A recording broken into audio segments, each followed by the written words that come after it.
Good afternoon, everyone, and welcome to session 6 of the AMBA and BJ Accreditation Forum. In this session, I'm joined by Paul Mallette, Director of EMEA Operations at Peregrine Global Services.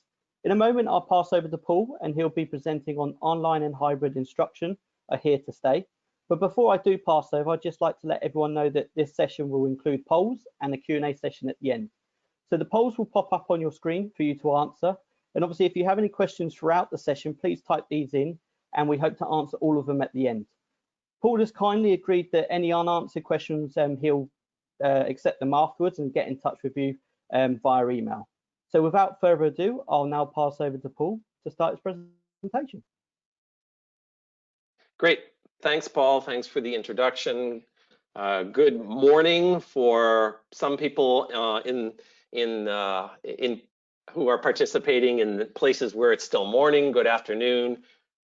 For those who it's afternoon, and good evening, and thank you for taking time out of your day to participate in this session, which is part of the AMBA Accreditation Forum. And I hope you've been able to join other sessions. It's a great forum, lots of best practices, and Paul's been doing a great job helping us as presenters make sure that we do our job well. So as Paul mentioned, I am the EMEA Operations Director for Peregrine Global Services. My role at Peregrine is really to assist our partner schools in helping create environments in their institutions with our services to improve quality assurance. I work very closely with AMBA, another accreditation body, to ensure that what we're doing as an education technology company is in alignment with what accreditation requirements are for your institutions. So that's why we work very closely to ensure that our presentations kind of help introduce you to some of the solutions that we provide as I said, as a partner with AMBA. I have a background in education, worked in education my entire career. I worked in the United States as a Director of Admissions and Financial Aid at Clark University, so have a lot of administrative work. I did teaching when I moved to Europe about 25 years ago in HR OB, so I was on that side of the room for many years teaching. Worked in private sector in training and development, and worked in an accreditation agency for about 10 years, so I have a lot of accreditation experience. And then about 4 years ago, Peregrine picked me up and asked me to work with them here in the European, Middle East, and Africa region. So I've been helping them develop the work that they do in this part of the world. So as Paul mentioned, I'm going to go through the presentation, and then if you have questions, certainly type them into the question pane. As Paul said, there'll be a couple polls. You can ask questions, and at the end, there will be some time for questions if we can get to them all. So I'll try to keep this pace so that I can get to those. I tried to time this, but it's not always, doesn't always work the way I want sometimes. All right, so let's begin with the reason we're here today is really to look at some of the challenges and maybe some solutions to this new and advanced world of online and hybrid learning. As most of you are aware, all of you are aware, I assume, at the room, unless you've been living, you know, in a cave, that we have gone through a transformation in the last 6 months of how we're delivering education. For many institutions, that's been a new transformation. For others, it's been something that they've been doing and they've had to adjust. So there's a lot of different ways in which institutions have gone through this transformation. It's a transformation that has been accelerated because of COVID, but one that has been actually in place for about the last 15 years. You know, I was doing online activities, you know, back even 10 years ago and slightly before that. So it's not completely new, but the speed at which we're doing it differently these days, as you know, is significant. And it will continue to be something that as educators, we're going to have to confront and adjust and adapt to. So I'm going to start this with, you know, looking at some of the challenges that our online learners have been faced with regard to you know, taking their courses, their classes online. For many institutions I'd mentioned, this is something they've been doing, but for a lot of students, this is new. and this is something that has not been voluntary on their part. They've been forced into this. So this has created a lot of challenges for our learners. And these are just a list of some of those things that kind of come up on the list of what are the most challenging things for learners when they're either doing online or some type of hybrid. As you know, now we have some in class as well as online at the same time, synchronous as well as asynchronous. So there's a lot of different formats that are taking place in terms of delivery. But these are some of the things that have come up on the list of challenges for our students, for learners, obviously around technical issues. And this has a lot to do, with the learner, where they're located, what type of access do they have to the technology that they need. If you're an adult learner and have maybe a family and you've got kids who are at home taking up bandwidth, and you have a spouse that's taking up bandwidth, there are technical issues with making sure that you're able to do what you have to do as a learner to follow your classes. So this is one of the things that we expect. As a teacher, as an educator, you expect them to be able to do it seamlessly, but we have to be sensitive to the fact that there are certainly technical issues around online learning that have to be resolved. Obviously, the distraction and time management that many students are confronted with because they're in an environment where they have to set up a place in which they can do their online learning, and making that as least a distraction as possible from all the things that happen in a household. Or some students I see here in Paris, I'm doing a webinar here from my office here in Paris. I see students sitting in co-working facilities and cafes doing their classes from there. So there's a lot of distractions, and managing your time so that you have time to do that. So students find this to be a challenge for them. Understanding expectations of the teacher, the instructor, the faculty person. What is it that you're expecting from the student? Because there are a lot of different activities that are not taking place that would take place in a classroom. You're able to answer questions more quickly as a faculty person when students are sometimes trying to understand what your expectations are, or the expectations of the course, because delivery might be different. There might be forums that students have to participate. There might be modules that they have to do that are online modules, assessments that are not sit down and take a test at a desk, but something online. So what are the expectations and timing that take place? Obviously, one of the challenges for those students who want to be in a campus environment is the lack of that in-person interaction. And this is for social reasons as well, but also in the classroom, where there's a lot of enrichment that takes place, particularly on postgraduate students, where they share their experiences and they develop those relationships with their classmates. And that's very hard to do if you're strictly online, or just a short portion of the time online. Obviously, adapting to technology, we expect students who are digital natives to be able to, simply understand everything. It takes practice to understand how to manipulate your microphone, your cameras, your sharing, going into different rooms, breakout rooms, and that takes time to adapt to that technology. And of course, providing some type of assistance is one of the roles that we have when we're teaching online. Another issue that comes up often is this problem of uncertainty in the future. And this is sort of an overriding concern, not only of students, but of everybody, but of particularly for students, about where is this leading? How long will this last?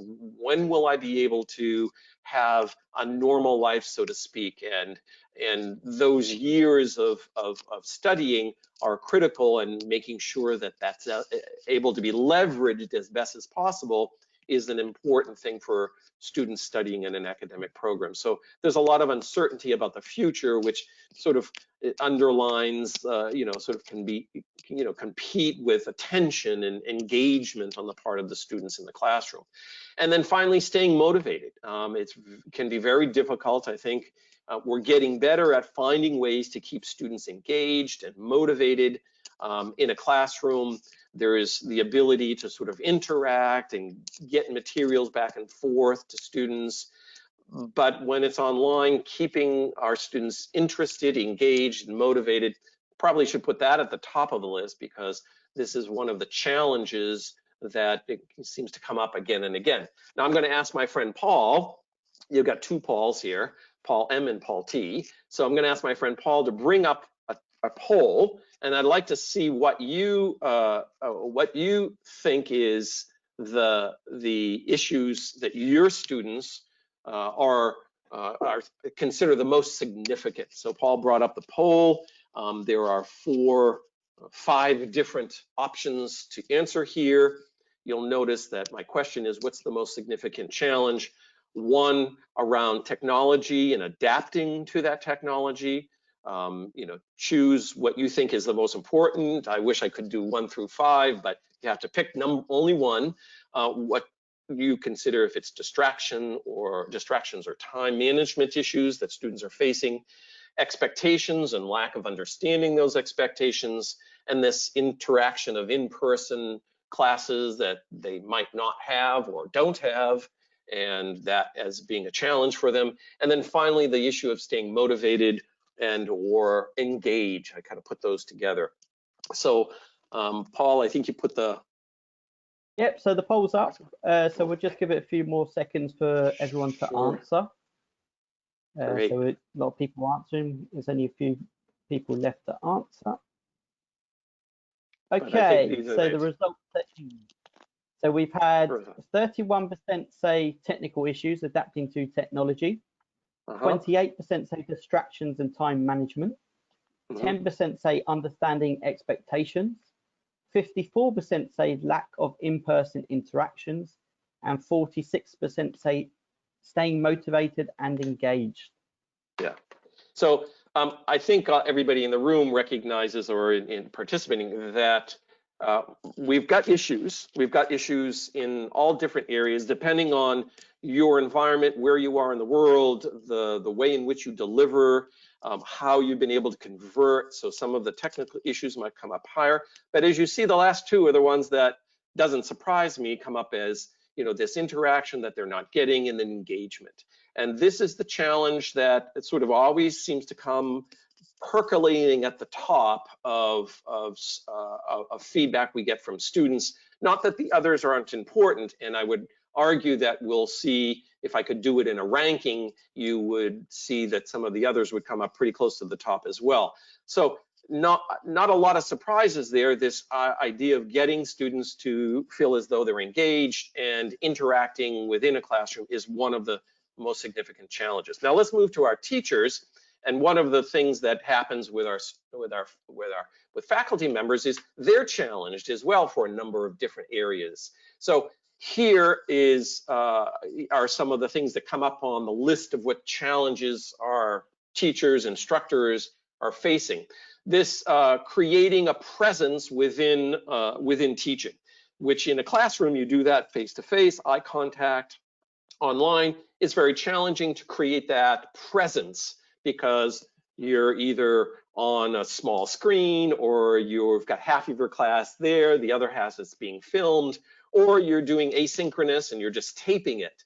So there's a challenge with presence, and getting to know that student is often challenging, getting to your students, because if you don't see them and remember their names, and that was always my challenge in the first week, trying to remember everybody's name, so the next time I went in, I would know names. Much harder with little people and sometimes with no cameras lit. The next is working with this different dynamic in a classroom. It can be very challenging if you're being filmed, if you have you're being taped, or you have different cameras on you, or you have lots of microphones. The challenge of being in a classroom in this different dynamic of doing that can be can create some challenges for our teachers. Managing time and quality.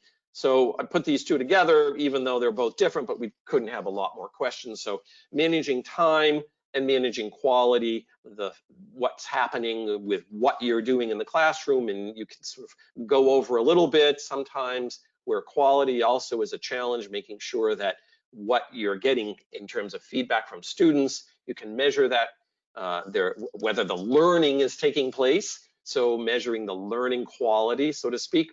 And also with technology, as I mentioned, this is a challenge for a lot of teachers, being able to manage diverse elements of what's happening in the classroom.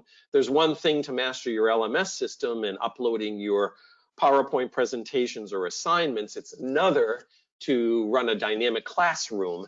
I'm a faculty person that would walk around the classroom and and ask questions right next to my student. Well, if you're being filmed, there's some restrictions to what you're doing, so trying to cope with that can be really challenging. Passive students, they come up in our classrooms, we can confront them more. It's much harder to do online if we're not really able to see. Obviously, facial expressions and eye contact, body language have a significant role in teaching. You use that to judge how you're doing, whether people are getting and understanding what you're saying. That's much harder to do in an online environment. And of course, this also is probably closer to the top of the list. How am I going to put the class together? How do I change from what I did in person to the construct, the strategy of doing it online? How am I going to create that interactiveness, the engagement, which I was able to do? So course construction and instructional strategy are also very important challenges that teachers face. So let's bring up another poll, and I'm going to ask Paul to bring this poll up. And this poll asks you the question, let me get my slides to show, right? Okay, so here, again, for faculty, what's the most, or instructors, the most significant challenge? Again, is it in the establishing a teaching presence, which I connect to working with different classroom dynamic, managing time and quality, coping with technology, passive students, and then finally course construction, making sure that your instructional strategy is going to be successful in an online learning environment. So Paul's brought up the poll. If you take a minute or two and you could take some time to just complete that, that would be great. So the poll's open. We've got loads of people answering it at the moment, so I'll just give it a few more moments for everyone to answer. Just to refresh everyone, we will have a Q&A section at the end, so if you do have any questions, keep the questions coming in, and hopefully the other poll will have time to answer all of them. So we've got the results for the poll. So 25% have said establishing a teaching presence, different classroom dynamic. 10% say managing time and quality. 15% say coping with technology. 23% say passive students, and 28% say course construction, instructional strategy.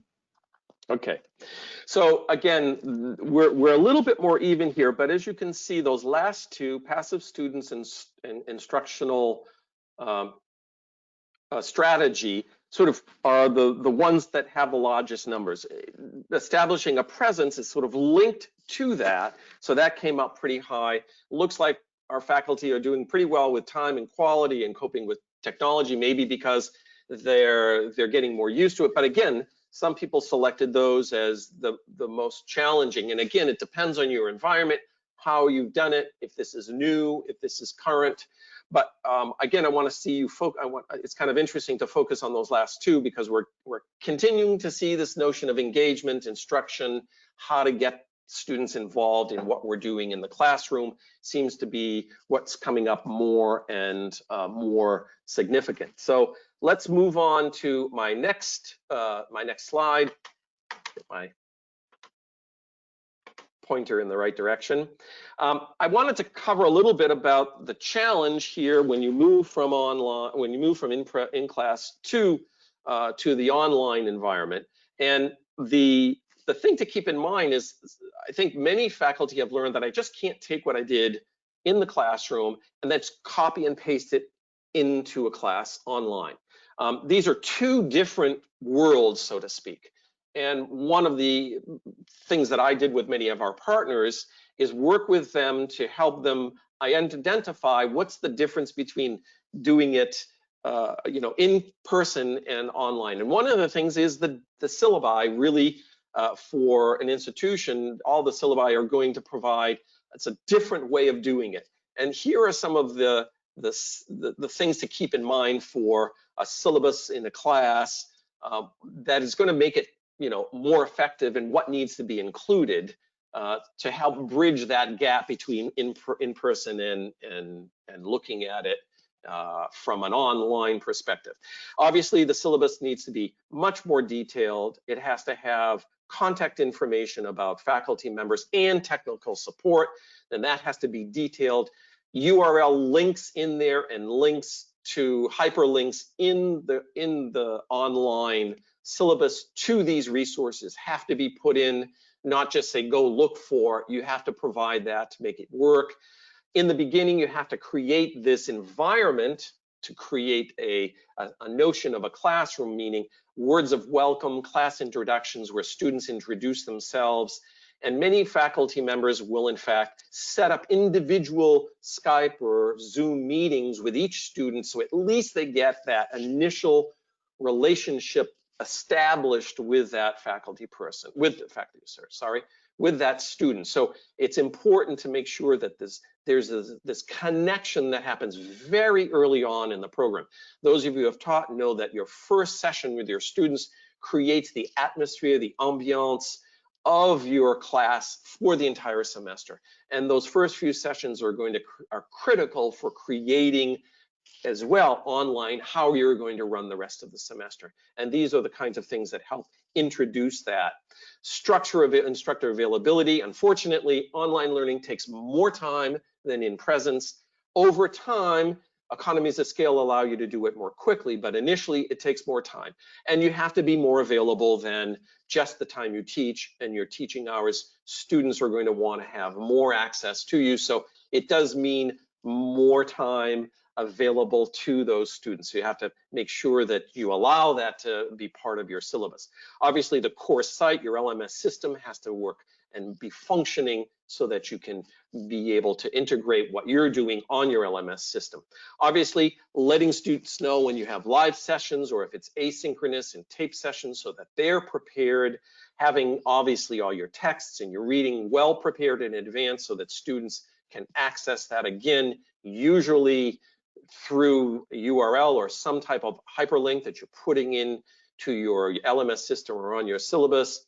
Making sure that you create a participation activity for your students through a forum, through chats, and that is in fact part of their requirement. And that's another engagement aspect, requiring how many times they have to make a comment, participate in a forum, respond to other students, and the quality of their engagement can be used. There are rubrics. We work with schools to integrate rubrics for online forums and chat rooms so that you can measure and grade them. So that's an important to be able to provide marks. So how you're going to mark in the course, how you're going to grade the modules is very important.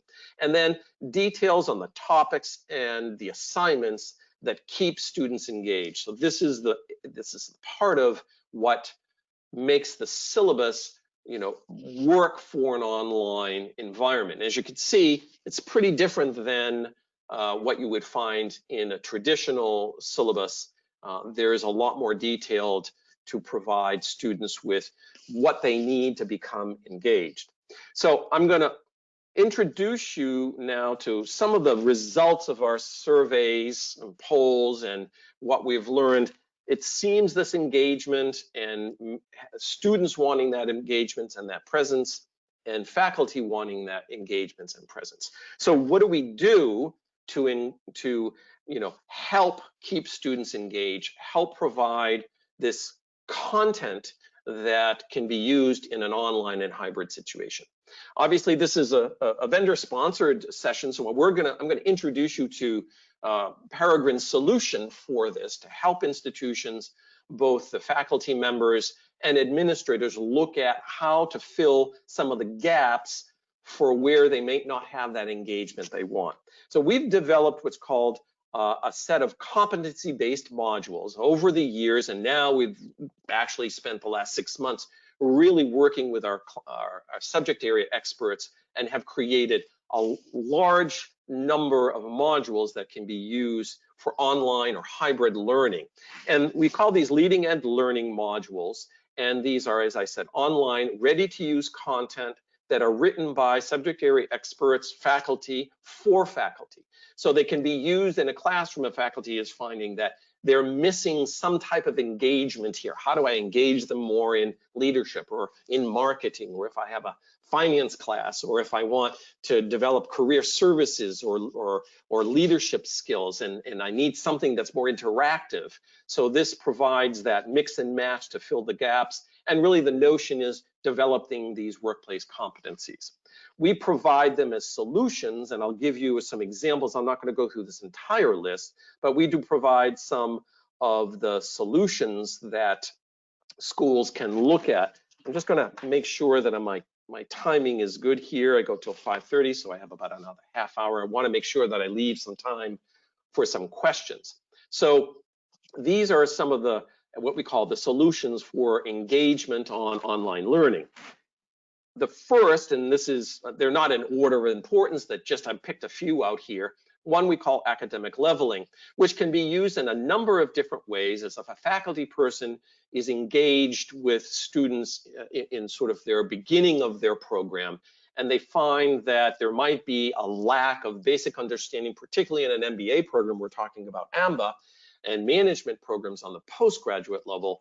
If you're recruiting students or have students who are in a program or being brought into a program that don't have the background, that don't have some of the skills that you might need to do sort of your foundation courses, then we have modules which enable the faculty person or administrators to design it so that students will do it prior to starting the class, and some faculty members integrate it into the class. And this is a module that students work. It can be done led by faculty, or it can be done by the student themselves. They don't need to have, you know, the faculty-led module. It can be. So this is a nice opportunity to integrate into to an academic program, what we call academic leveling, and it covers all of the business core business functions such as marketing, finance, accounting, human resource management, organizational behavior,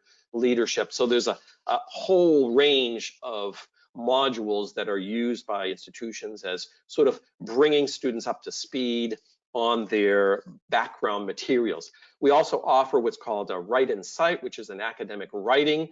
This integrates really well with any courses that have to do with communications or writing or research.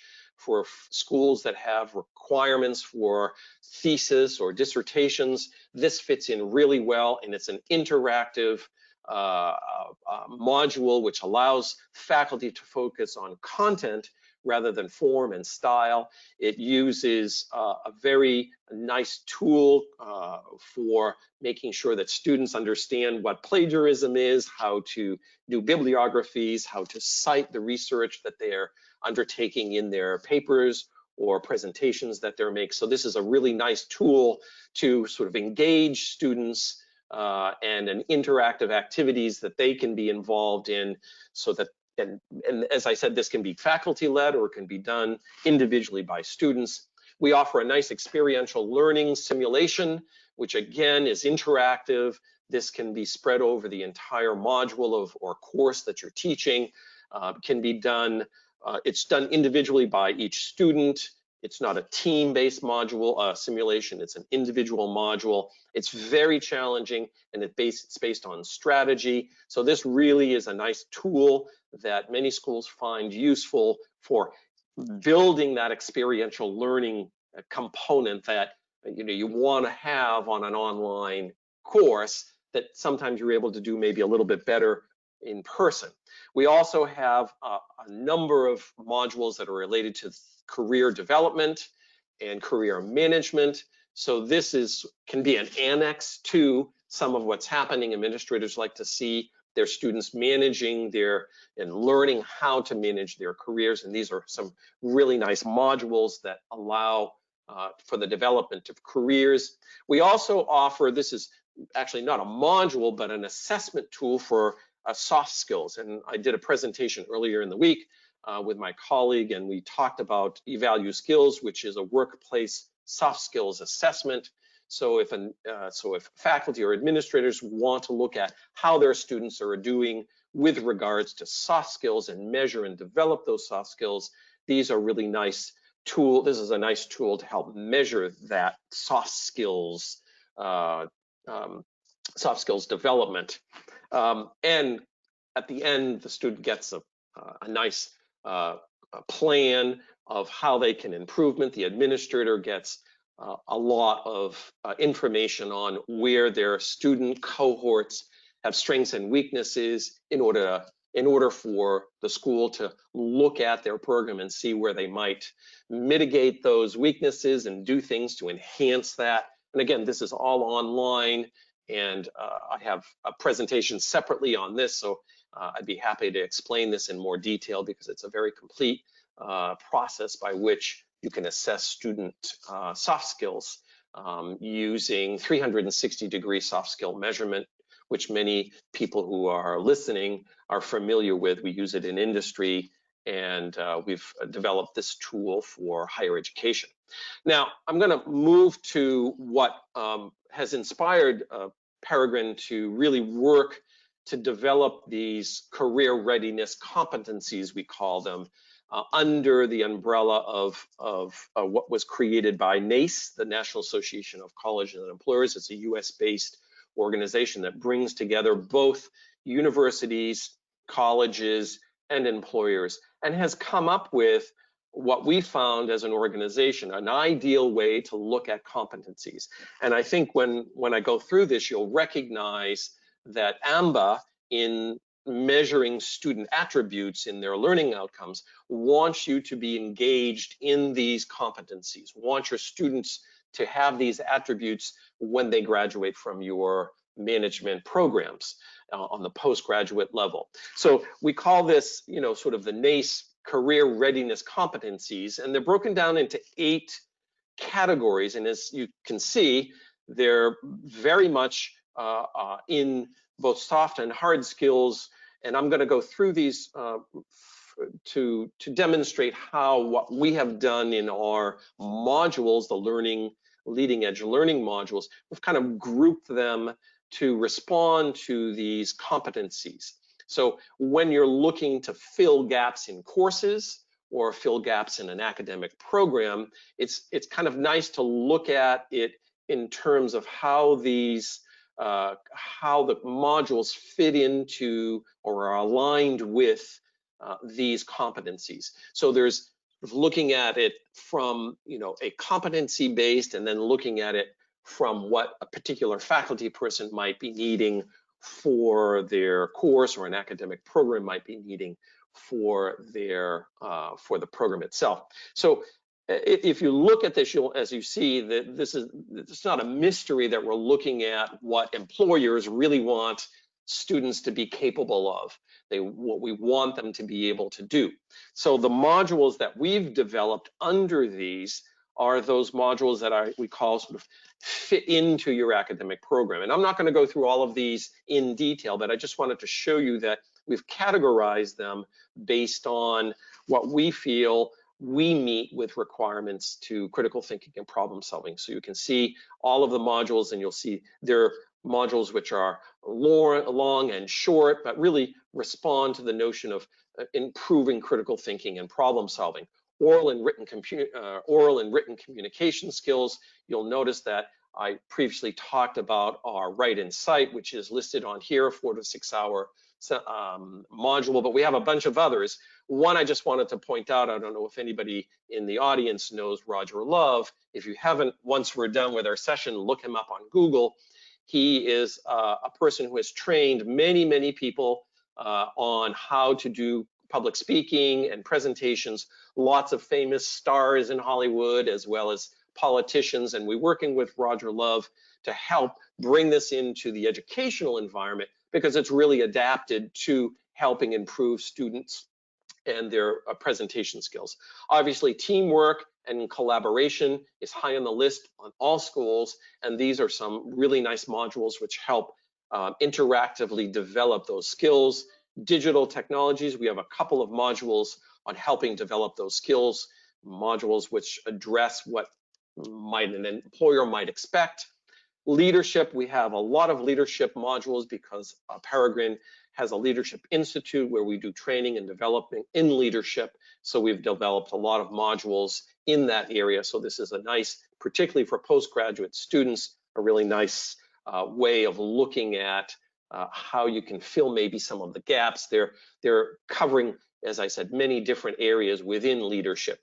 Finally, there's a couple more, one in professionalism, work ethics. You'll notice here some of the core competencies that employers would expect students to have, that knowledge base as they move into their positions. And then career management, as I mentioned, we have a number of modules which relate to helping graduates develop their careers and looking at options for what they might do as a career. You'll notice family-owned businesses or entrepreneurism. So there's some nice modules here. If there are courses that are being taught or modules being taught, there's some nice places to drop this in. Finally, we have global and intercultural fluency, which again is high on the list. And for most schools who are in attendance, I assume that you're international, doing lots of international activities with your students. And these are nice modules which help build better competencies in that. You'll notice some really nice modules on emotional intelligence, which have been developed by a partner in Poland, actually. And we're working very closely with Daria in the development of these modules. So these 8 competencies with the modules underneath gives you an opportunity to see how we've classified them for better understanding of where they might fit in an academic program. Obviously, these modules are designed to enhance the student experience. They range from 2 to 135 hours if you're doing a simulation that's going to go an entire course or just a short one.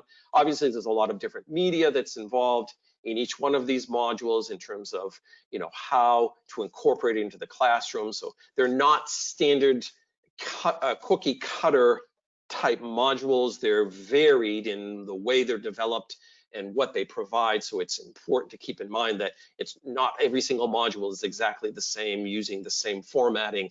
They're designed differently depending on the type of material that you're covering. So this really does enhance the student experience. And as it says here, it really saves development time on the part of faculty because it's ready-made. These are, as you will see, off the shelf, but off the shelf in a way that fits more tightly into an academic program. There are 4 to 8 sections. As I said, there's a lot of instructional content, and each student is presented with review questions so that as they move through it, some of them actually have pre and post tests that are connected to this, so the faculty person can use those tests to qualify knowledge within a particular class or module. The navigation is very straightforward. I've done several of these, really shows you what you've done, what you have left to do. You can always go back to the modules. And one of the most important things here is the student will have access to this for at least 2 years. So once they're finished your particular class or module, they can continue using this in upper level classes. This is a customized solution. So as I said, there are 55 unique modules that can be used to create something that responds to your particular needs, more or less, depending what you need. And we provide them either as individual or in packs, so that depending on how many students you want to engage here, or how many courses you want to engage, so we customize this based on what your needs are and what your interests are. Now, I'm going to present what I'm excited is, prior to this, I was with my team in the US, and I said, I really like to help my AMBA participants today. And so we decided that it would be interesting for you to have an access, free, no cost access to one of these modules. So we picked one that's very relevant. It's on remote employees and virtual teams. So it's really addressed to those of you who might be teaching or administering or having to deal with teams or remote employees.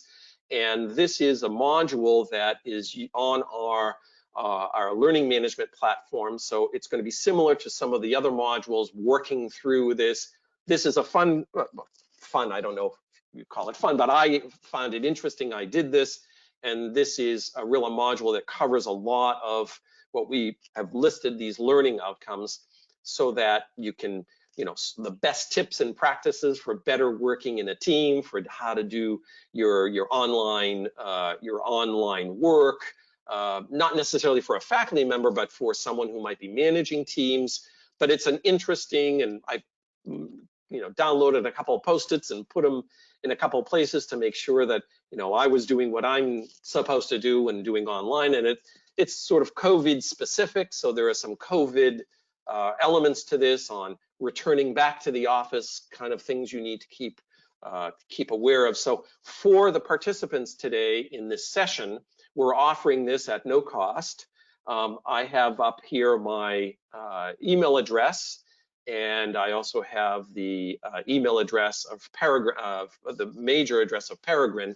But I will be receiving your names from Paul, and we'll send everybody a follow-up email with what we call the guest registration, which will give you access to this module that you'll be able to share with your colleagues and with other people in the institution, really directed at an administrative level. I mean, you can certainly share this with students if you'd like. If they're managing teams, you might have some professional students or an MBA program that might benefit from this. So this is certainly is something that you can share with others. And this is just for our team, our group here today. So we do provide a tutorial on this, on the whole package, so leading edge learning tutorial. And I have, if you're interested in that, you can contact me. I'll put some information in my follow-up email to you. As I said, the pricing with this depends on how many courses, how many students, and what your annual expectation is. So we work with you to develop those packages. Peregrine offers a variety of solutions for learners. We have a lot of assessment services that we provide, online testing. So if you're interested in learning more about our online testing, we have that you can use in the invigilated or non, so you don't actually have to be in a classroom to take these tests. And we cover all of the business areas, global business education assessments cover all of the major business functions. So if you have finance, marketing, accounting classes, and you would look for an assessment for some of those courses, then we provide individual or groups assessments. As I went through the instructional solutions, where our leading edge learning modules, and then finally our accreditation service solutions. We do a lot of consulting with schools that are looking at accreditation. We have actually a workshop that we have developed. You'll find that on the AMBA website. We've done that workshop with several schools now, and that we've had some great feedback and some nice success in developing workshops for schools that are seeking accreditation or reaffirmation of their accreditation. So I have now used almost all my time, but I'm leaving Paul about 15 minutes for some questions. So I don't know if you have any questions that have come up during my discussion. Thanks, Paul. So yeah, we've got some questions. I'd just like to remind everyone that if they do have any questions, just keep typing them in, and hopefully we'll have enough time to answer them. That was great. A lot of great insights, and obviously a lot of services from Peregrine. So the first question is, how are your clients measuring the impact of online learning and education technology? Are the schools you're working with going further than measuring attendance, engagement, and interest among students? And what are your thoughts on this type of measurement? Very interesting question, because how do you measure engagement?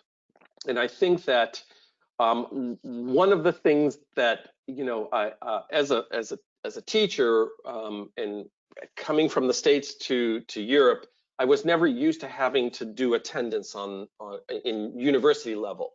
Undergraduate, I mean, in high school level, yes, but I wasn't used to that. But that's standard practice in many European countries, where you actually have an attendance sheet which students have to sign and prove that they're in the class. And I know that's still standard practice even online, and that's a challenge. So you measure quality by attendance. my feeling is that doesn't really measure quality, measure, you know, engagement. You can have a student be attending a class and do nothing, you know. So I do think that the feedback we have been getting from our partners and clients is that unless you embed something in the modules that demonstrates engagement, which means something where they have to respond, they have to be able to communicate to you and to others about what they learned, what they've understood, and that there's an exchange that's taking place, really moves that engagement, and being able to measure that engagement by how much time a student is spending on those types of exchanges can be qualified, it can be classified. So that's why we have come up with, we have rubrics actually on, you know, what it is that your expectations are for, as I said, a forum. If students have to communicate, how many times do they have to communicate, with the quality of their communications. So you do have to dig deep into the weeds, so to speak, in order to assure that there's, you know, sort of engagement taking place. I'm not sure I got the second half of the question, but I think I generally answered it, Paul. I'm not sure if you want to reread that, if I've covered everything, because there were several parts to that question. No, that's fine. That's perfect. I think you covered everything. So sort of leading in off from what you've just said, we've got a question around technology. So it's sort of how can technology be used to understand how each student learns best and to adapt to them? So I don't know if you want to sort of answer that one. Well, you know, I do think that like in the classroom, I think in the classroom, students learn differently, and the faculty person uses a number of different tools to address different learning styles. So you have case methods for students who, you know, are more adapted to, you know, that. You have presentations for students who are more adapted to that. You have assessments based on writing. You have assessments based on, you know, tests. So students, you know, learn in a number of different ways. They can learn by reading, they can learn by watching, they can learn by observing. I think some of those can in fact be, you know, be replicated in an online learning environment. I think you have to think about how to replicate those activities so that you provide in your module that you're teaching a number of different ways in which you're addressing the learning. So there will be some cases in which students will have to do. There will be some written assignments. There will be some, you know, taking an assessment in a table. There will be communication, both written and oral. So I think it's challenging. I do think, you know, figuring out how students learn best. I know in a classroom, you try to keep it as balanced. You still have to do all of it, but you try to keep it balanced. You can't be an individual teacher to each individual student. That's a tutorial person role. You have to kind of spread it out across students. So I think replicating it as best you can across those different types of learning, remember what took place in class, and find ways in which you can vary that in the delivery of your module and courses. So as I said, these online learning modules, you know, they capture certain learning. Some students really thrive in that, you know, sort of take it, I'm going to do it on my own. I'm going to do it with, you know, I'm going to work through this on my own. I really like doing that. Where other students like, you know, sort of faculty-led parts of it. So maybe even modules you can switch between some that are faculty-led and some that are individually completed by students. So I think that might be one of the solutions, but a very challenging one. I agree. That's a challenge. Thank you. Excellent. So lots of questions coming in. So we'll go to the next one. How can virtual and hybrid learning become more immersive, interactive, and responsive to students' needs?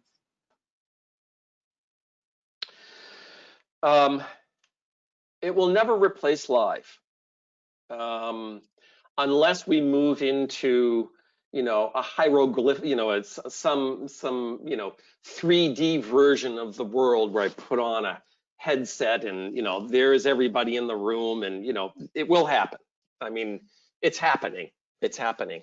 And, you know, I've actually, a couple of years ago, there was a presentation at AMBA in Stockholm, and we had a hologram of a person on stage, and he was in Montreal, and this person was on stage, and so it's happening, but that's a little bit down the road. So the question is, you know, how to use the technology in a way that, you know, that addresses each student individually. And I think, can you say that question again, Paul, because I went off on a tangent.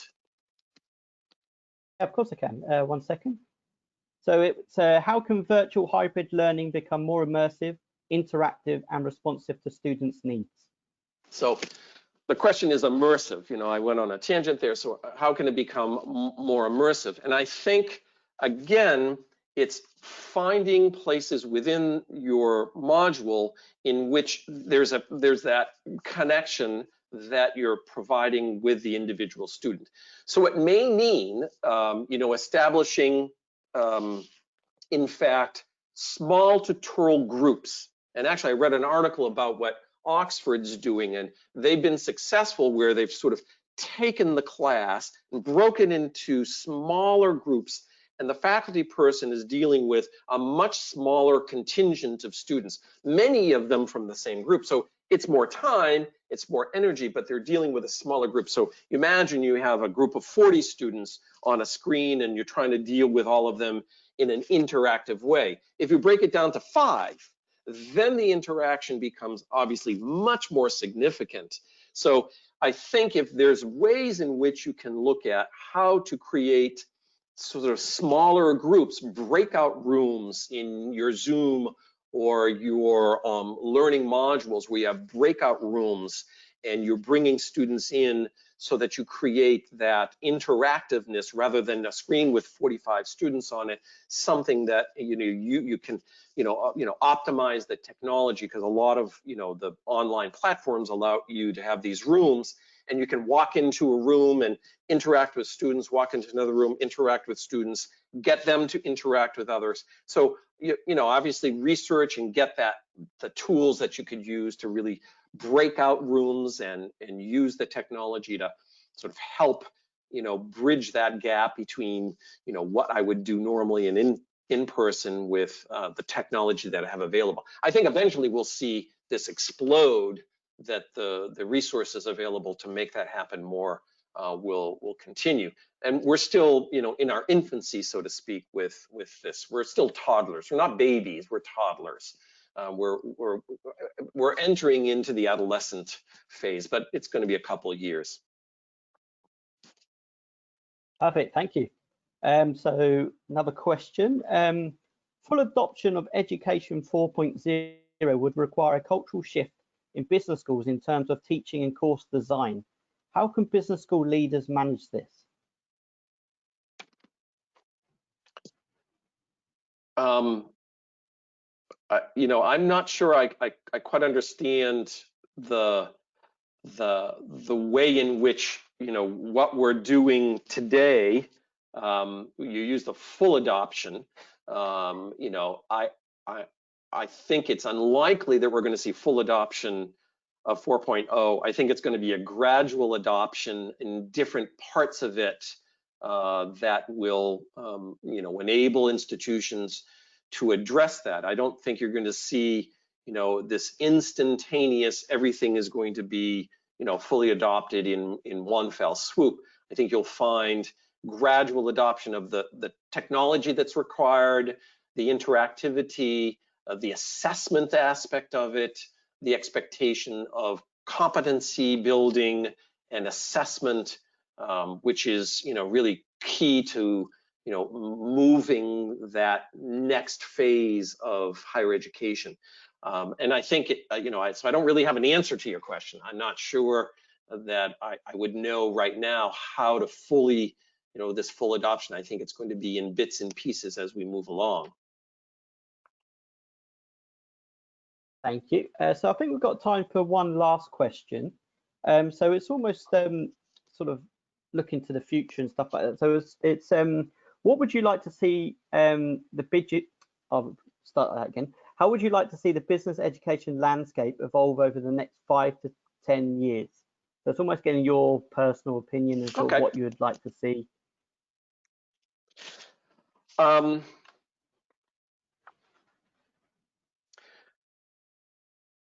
think that what business schools are doing and what organizations like AMBA and other accreditors are doing are engaging more on not just what current businesses are needing in terms of competencies, but what the future competencies might be, really projecting into the future of what we need to see for our business graduates. One of the not surprising things that comes to the fore is multidisciplinary knowledge and adaptability. That's a buzzword today, and creativity. So the sort of these soft skills seem to come to the fore when we're talking about what the future of business education. So that what an organization like AMBA does is try and instill in its accreditation process that multidisciplinary approach that students should be able to have enough skills in a variety of areas to be able to address businesses. And I think that you'll see a growth in a lot of cross-functional businesses working together in different ways. So I mean, for me, the landscape in the future is I think schools are preparing for that and doing well, I think for the most part, not all, to adjust to that, and keeping their ear to the ground, as we say in English, meaning paying attention to what's happening in the marketplace, what's happening, being, thinking ahead, so to speak, for how do we prepare that. I think that, however, that being said, I think that there are baseline knowledge that graduates of an academic program need to have. So even though some people argue, well, theory doesn't really, enhance, students' knowledge, I disagree with that. I think we learn from that theory and the application of the theory in the real, in the real world, so to speak. So I'm of the mind that if you're going to have a diploma that says business in its title, business deals with all kinds of different areas in the world. If you're going to have a law degree, then you have to understand the foundations. If you have a medical degree, you have to understand the foundations. Like business, I think if you try to provide a business program without covering some of those foundations and what's necessary, doing it in an interactive, interesting, and engaging way is critical, because you're going to be using it in new and different ways. But then having programs which, sort of leverage that to create the future of what knowledge needs to be developed as well. So I think the foundation still remains in place. It's what's taking in the first and second floors of the future of higher education and business. Excellent, thank you. So unfortunately, that's all what we've got time for today. So just to let everyone know, you'll receive an email next week, which will have a link to the post-event hub. So you'll be able to review all the recordings and sessions which have taken place this week. So tomorrow the first session will take place at 11 a.m. BST with George Iliev, Francisco Veleso, Martin Boehm, Andrew Steph and Lynn Zhao, and they'll be discussing current and future trends in business education. So you'll receive the link via Amber and BGA, which you'll just, exactly like today, click the link and it will redirect you through to the session. Just before we do go, I'd just like to thank Paul and Peregrine Global Services for their generous support in sponsoring this conference and their continued support with Amber. We look forward to seeing everyone on the sessions tomorrow and the future sessions at the conference. So without further ado, I'd just like to say thank you to everyone and Paul again, and we look forward to seeing you later this week. Yes, thank you everybody, and thank you, Paul, for being such a gracious host and managing this process so well. Thanks. And thank everybody You're for welcome. attending. Take care. Take care. Bye-bye.